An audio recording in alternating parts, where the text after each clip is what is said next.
In just 3 days, over $6.4 trillion vanished from the U.S. financial market. It wasn't a gradual decline, it was a freefall. A brutal economic blow that felt like a financial storm tearing through the heart of the nation, leaving behind panic, broken portfolios, and rising fear. Investors reeled, businesses braced for the worst, and millions of working-class Americans watched their hard-earned savings begin to slip away. But the damage went far beyond Wall Street. On the ground, the anxiety quickly turned into unrest. From coast to coast, hundreds of thousands poured into the streets. Protesters in New York, Los Angeles, Dallas, Chicago, and smaller towns alike were not just shouting about tariffs, they were raising their voices about immigration policies, legal rights violations, and what many see as the slow unraveling of American values. For many, this wasn't political. It was personal.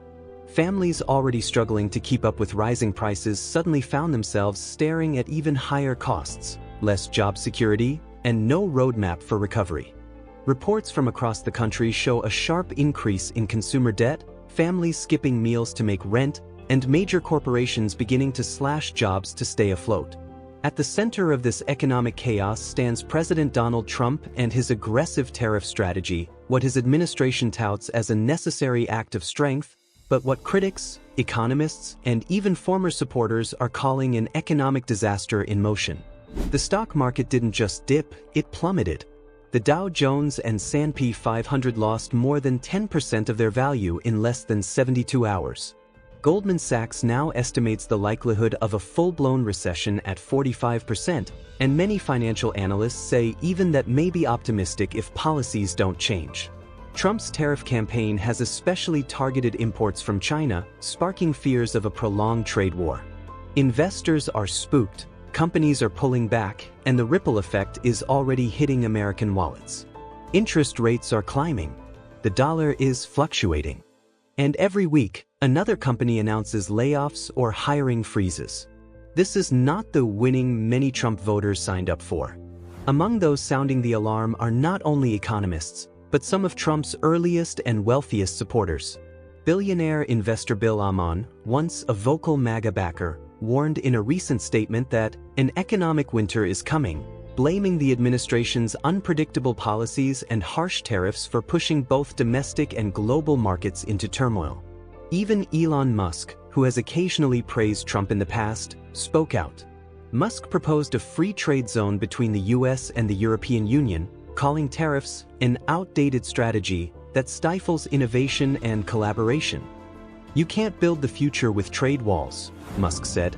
This growing chorus of disapproval is not just political, it's deeply economic.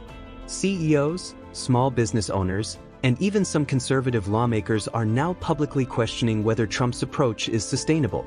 But the biggest backlash may be coming from his own base. In rural states and suburban communities that once chanted, "Make America Great Again," support is beginning to fracture. Farmers are losing international buyers. Factory workers are being laid off. And retirees are seeing their 401s shrink by the day. These are people who voted for Trump, who believed in his message, but now feel betrayed by a government that seems out of touch with their reality. While Americans struggle, Trump remains largely unmoved. From his Mar-a-Lago resort, he posts unapologetic messages telling the public to accept the bitter pill. He continues to play golf and declares victories, both on the course and in trade, while the economy back home teeters on the edge. It's this contrast between crisis on the ground and celebration in Florida that's fueling even more outrage. In city after city, the protests grow louder. Signs reading, "We are not the enemy, jobs not tariffs," and "Where's our leadership?" fill the streets. Protesters say this isn't just about politics anymore, it's about survival. Legal battles have also intensified. Courts across the country are striking down some of Trump's policies at a record rate. Judges have described the administration's moves as unconstitutional, reckless, and legally dubious. Still, the Trump administration pushes forward, framing criticism as sabotage and doubling down on policies that are already showing cracks. Meanwhile, the world is watching and reacting. Canada's Prime Minister Mark Carney made a fiery declaration: "We will win this trade war," just like we win in hockey and soccer. Other European leaders have echoed his frustration, accusing the US of abandoning global cooperation for isolationist rhetoric. Many are already retaliating with tariffs of their own. America is no longer seen as the stable economic giant it once was. Allies are pulling back. Trade partners are looking elsewhere. And inside the country, businesses are collapsing under the weight of unpredictable costs. Yet, the president seems to remain laser-focused on appearances. In one recent speech, he bragged about his golf victories and mocked critics, saying they simply don't understand how deals are made. To those watching the markets crash and their retirement funds evaporate, this felt like salt in a wound. Perhaps the most unsettling part of it all is the silence. Silence from within the administration. Silence in response to job loss numbers.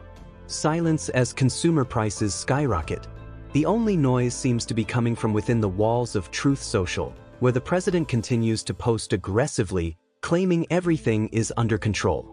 But outside those walls, a very different reality is setting in. Unemployment is rising. Small and medium businesses are closing. Families are downsizing their lives. And economists are warning that if nothing changes, the US could soon enter a long-term economic downturn that will take years to recover from. In times of crisis, people look to leadership for reassurance, for direction, for truth. But instead, they are seeing celebration, sarcasm, and denial. And that's why so many Americans are marching. Not just in protest, but in desperation. They are demanding answers. They are demanding change.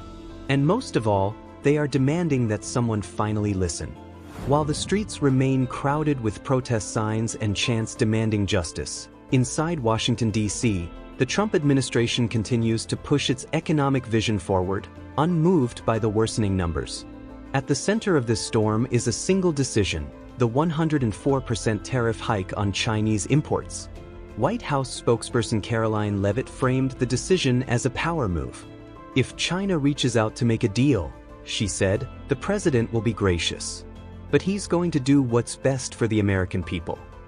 Yet, within hours of the announcement, the market lost another $3 trillion. Financial analysts called it the fastest drop since the 2008 financial crisis. Companies from tech to agriculture began emergency meetings. The Chinese government responded immediately, canceling major contracts, including 1.8 million tons of U.S. soybeans, a $22 billion loss overnight. Farmers in Missouri, Iowa, and Ohio, some of Trump's most loyal supporters, woke up to news that their expected shipments were gone. Processing plants paused operations. Small towns that had just started recovering from pandemic-era losses were suddenly back in survival mode. One farmer in Missouri, who asked not to be named, summed it up with a bitter laugh. "We were told we'd win so much we'd be tired of winning. I guess this is what that feels like." These aren't isolated incidents. According to the U.S. Department of Agriculture, farmers across multiple states are facing an estimated collective loss of over $1.1 billion. The impact stretches beyond the fields, affecting truckers, logistics workers, grain processors, and their families. What's perhaps more concerning is that these economic dominoes were predictable. Trade experts had warned that targeting China without a contingency plan could backfire. And it has. But it's not just soybeans. China is now shifting its agricultural imports to Brazil. With 13% of global trade volume, China holds the cards, and it's playing them with surgical precision, redirecting contracts and isolating the U.S. from one of its largest export partners. Meanwhile, food prices in the U.S. have jumped sharply. The USDA now forecasts a 6.4% increase in average household grocery bills in 2025. For the average American family, that's about $47 more per month, an amount that may seem small to some but is significant to millions already living paycheck to paycheck. Adding to the tension, China has been quietly reducing its holdings in U.S. Treasury bonds. Once at $1.06 trillion in 2021, they now sit at $816.3 billion. At the same time, Beijing has increased its gold reserves, acquiring more than 300 tons since 2022, part of a strategic shift toward creating a financial system less reliant on the US dollar. While these financial shifts play out in quiet transactions and spreadsheets, the social shifts are far louder. Community meetings are becoming protests. Town halls are turning into confrontations. The same people who filled Trump's rallies in 2020 are now organizing events demanding that his administration reverse course. They don't want slogans anymore. They want solutions. Local leaders in battleground states like Pennsylvania, Wisconsin, and Georgia are reporting growing unrest. Mayors are pleading for federal assistance, but the response remains minimal. Instead, Trump officials are locked in public feuds. Trade advisor Peter Navarro is doubling down on tariffs. Elon Musk calls them economic poison. Caroline Leavitt dismisses the infighting with a shrug, "Boys will be boys." It's a phrase that might work in a schoolyard, but when entire industries are collapsing, the American people aren't amused. Meanwhile, the administration's immigration policies are stirring up another hornet's nest. Leavitt confirmed the ongoing enforcement of the Alien Enemies Act, an outdated statute now being used to justify the deportation of immigrants and, in at least one reported case, a U.S. citizen mistakenly deported to El Salvador. Critics call it a violation of basic human rights and due process. Immigration lawyers are filing emergency injunctions. Courts are flooded with petitions. Civil rights groups have launched lawsuits.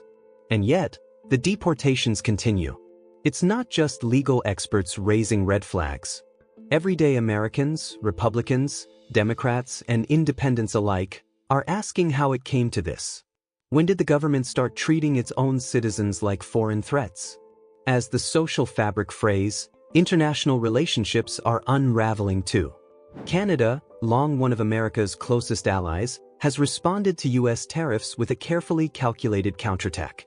Prime Minister Mark Carney announced a 25% tariff on all U.S. vehicles not complying with the USMCA agreement, along with $30 billion in additional tariffs on U.S. goods, effective March 4th. Canadian citizens have begun boycotting American products. Vacation trips to the U.S. are being canceled. Sporting events have become battlegrounds, where U.S. national anthems are now booed in cities like Toronto and Vancouver. "We respect the American people," Carney said, "but we won't allow ourselves to be bullied." It's a sentiment now echoed across Europe as well. The EU has called an emergency trade summit to respond to Trump's tariffs, with many member states pushing for collective countermeasures. German Chancellor Anna Kruger compared Trump's economic policies to a wrecking ball aimed at global trust. And while global leaders scramble to protect their economies, Trump is promoting Tariff Liberation Day. At a recent rally, he raised his fist and proclaimed, "My fellow Americans, this is our independence moment." Back at home, no one seems to know which products the tariffs actually affect. Even Fox News anchor Peter Doocy admitted the administration hadn't released a full list. Reports suggest it could be either a flat 20% tariff on all imports or a floating scale based on how other countries treat U.S. goods. This ambiguity is paralyzing businesses. Meat exporters are losing international contracts. Popcorn processors are reporting a 30% drop in overseas sales. The auto industry, once a symbol of American power, is now in chaos. Consider the Ford F-150, the best-selling truck in America. While assembled in the US, it contains parts from over 24 different countries, everything from alternators to driveshafts. Under Trump's tariffs, nearly all of these components are taxed. The cost of building the truck has surged, and consumers are now facing prices as high as $60,000. Trump argues that these tariffs will bring manufacturing back to the U.S. But studies show that relocating supply chains would take years, cost billions, and likely lead to automation, not job creation. Instead of expanding factories and hiring workers, companies are cutting corners. They're automating to survive. And the workers who once believed tariffs would protect their jobs are now reading pink slips. In just a matter of weeks, the very core of Trump's support base, farmers, manufacturers, small-town families, is starting to crumble. Their faith in economic nationalism is being tested by cold, hard reality. The promise was to make America great again. But right now, for many, It feels more like America is being pushed to the brink.